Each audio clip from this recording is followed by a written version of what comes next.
الحمد لله نحمده ونصلي ونسلم على رسوله الكريم أما بعد فأعوذ بالله من الشيطان الرجيم بسم الله الرحمن الرحيم اللہ سبحانہ و تعالی نے انسان کو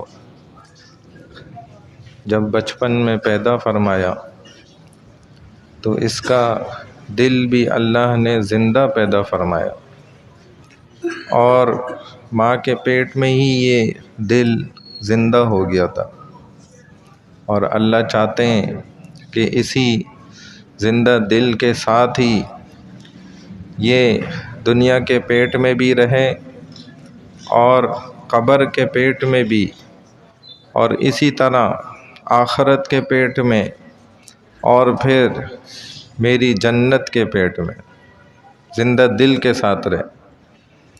انسان کے لیے سب سے مشکل اور کٹھن جو ان تمام جگہوں میں جگہ ہے وہ دنیا ہے۔ دنیا میں انسان اپنے دل کو مردہ بنا لیتا ہے۔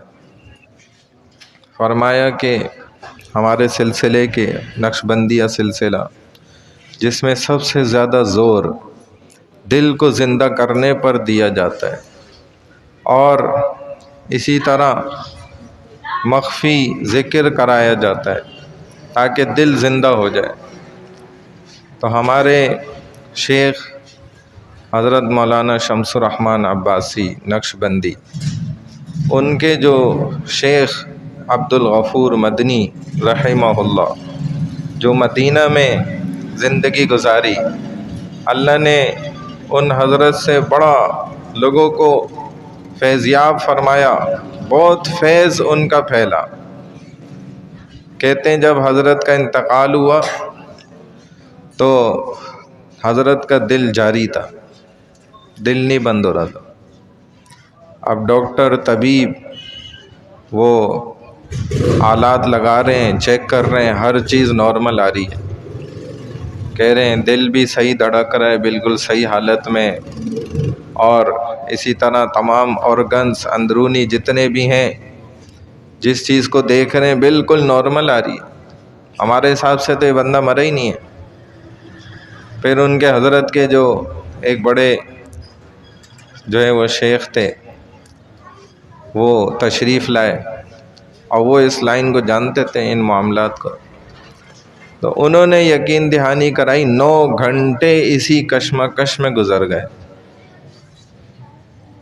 حضرت کو دفنانے نہیں دیا جا رہا تھا، غسل ہی نہیں دینے دیا جا رہا تھا، کیونکہ ان کا دل بالکل جاری تھا، صحیح نارمل انسان کی طرح۔ تو ان حضرت نے فرمایا کہ جس دل نے لاکھوں دلوں کو زندہ کر دیا، وہ دل کیسے مردہ ہو سکتا ہے؟ یہ بات تھی۔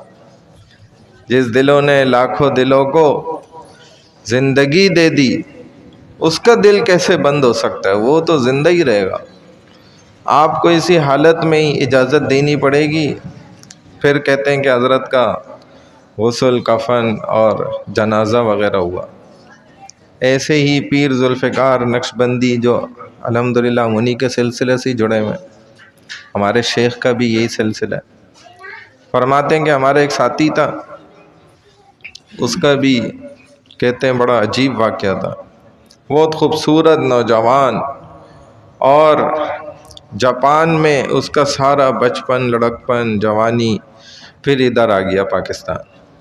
تو ایسا پیدا ہوا جیسے منہ میں جو ہے نا سونے کا نوالا لے کر۔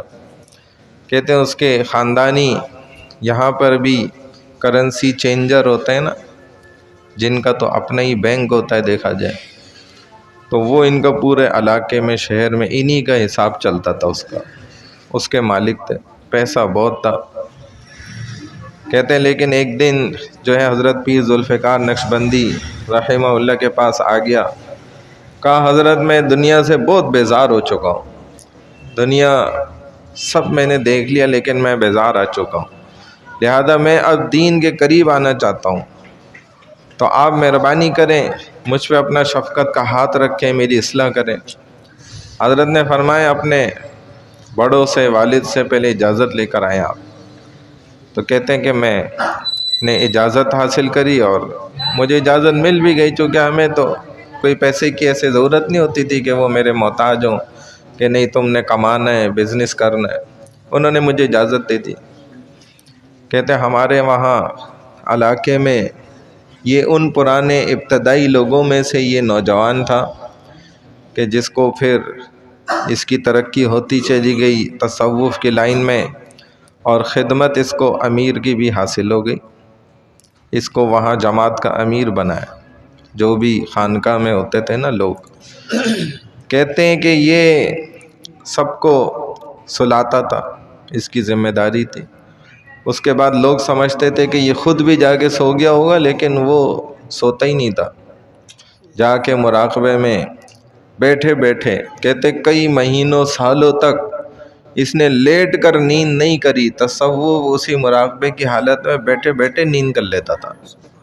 کئی مہینوں سالوں گزر گئے۔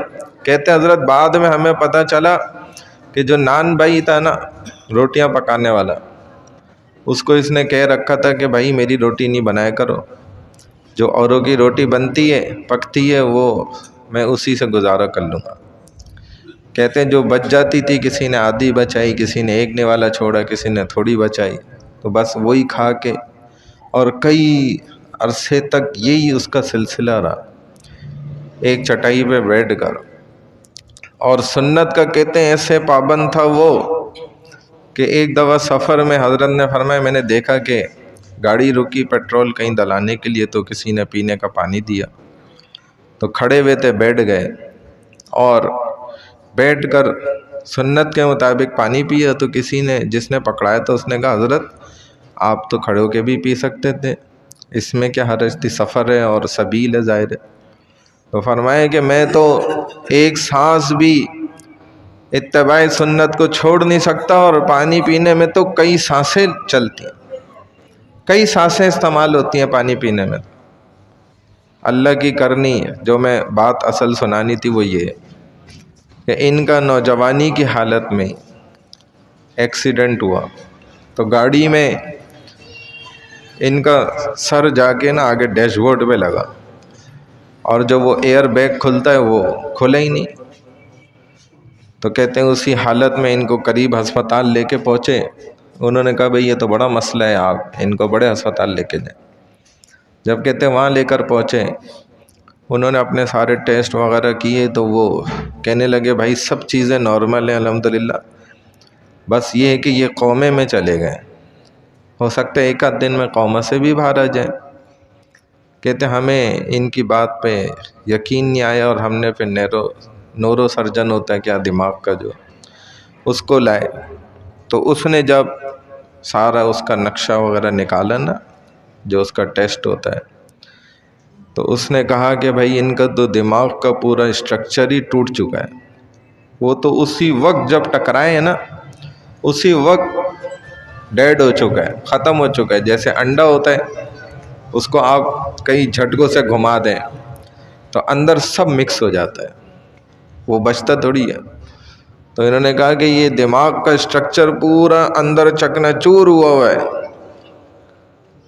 اور حیرت یہ تھی کہ ہر چیز نارمل بالکل۔ تو کہتے ہیں اسی کشمکش میں جب پیر ذوالفقار نقشبندی صاحب رحمہ اللہ بھی پہنچ گئے، اور بھی دیگر بڑے حضرات، کہتے ہیں ہم نے ان کو قائل کرنے کی کوشش کی کہ بھائی یہ ان کا انتقال ہو چکا ہے، نیورو سرجن وغیرہ سب نے رپورٹیں ہر چیز دکھائی، لیکن ڈاکٹر نہیں مانتے تھے۔ کہتے ہیں اس میں عرصے میں 2 دن گزر گئے، اور پھر جا کے بڑی مشکلوں سے ان پوری ٹیم کو ڈاکٹروں کی پیر ذوالفقار نقشبندی رحمہ اللہ نے بٹھا کے اور کہا کہ دیکھیں آپ جسم کے بڑے ماہر ترین لوگ ہیں، آپ پیشہ ور ڈاکٹر ہیں، میں آپ کے اس چیز کی قدر کرتا ہوں، عزت کرتا ہوں، لیکن یہ آپ کے مسئلے سے آگے کا مسئلہ ہے۔ ان کا چونکہ انتقال ہو چکا ہے، لیکن یہ نیک لوگ جو ہوتے ہیں نا اللہ والے، ان کا دل مرتا نہیں ہے، یہ ایسے ہی دھڑکتا رہے گا، آپ ان کو جب تک رکھے رہو، یہ جسم بھی صحیح رہے گا الحمدللہ۔ دیکھ لو 2 دن سے پڑا ہوا ہے، کچھ نہیں ہوا، یہ 20 سال بھی پڑا رہے گا اس کو کچھ نہیں ہوگا. یہ اللہ والوں کے کمالات اور حالات ہوتے ہیں. تو کہتے ہیں ان ڈاکٹروں کی ٹیم نے آنسو نکل گئے ان کے کہ ہم اپنی زندگی میں پہلی دفعہ کسی ایسے بندے کو دفنانے کے لیے کسی کو پکڑا رہے ہیں کہ جس کا دل بالکل صحیح چل رہا ہے. رونے لگ گئے وہ ڈاکٹر تبھی. تو بھائی یہ محنت ہمیں بھی کرنی ہے. ہم اپنے دل کو، ہم آئے تو زندہ دل کے ساتھ تھے، لیکن اس کو زندہ رکھنا اور زندہ لے کر جانا اور وہاں بھی اللہ کے سامنے زندہ لے کے کھڑا ہونا، یہ ہماری ذمہ داری ہے. اور یہ ذکر سے ہوتا ہے. جب آدمی ذکر کرتا ہے، اللہ کو یاد کرتا ہے روزانہ پابندی کے ساتھ، اللہ ہم سب کو عمل کی توفیق عطا فرمائے. سبحان اللہ و بحمدہ، سبحانک اللہم و بحمدک، نشہد ان لا الہ الا انت، نستغفرک و نتوب الیک برحمتک یا ارحم الراحمین.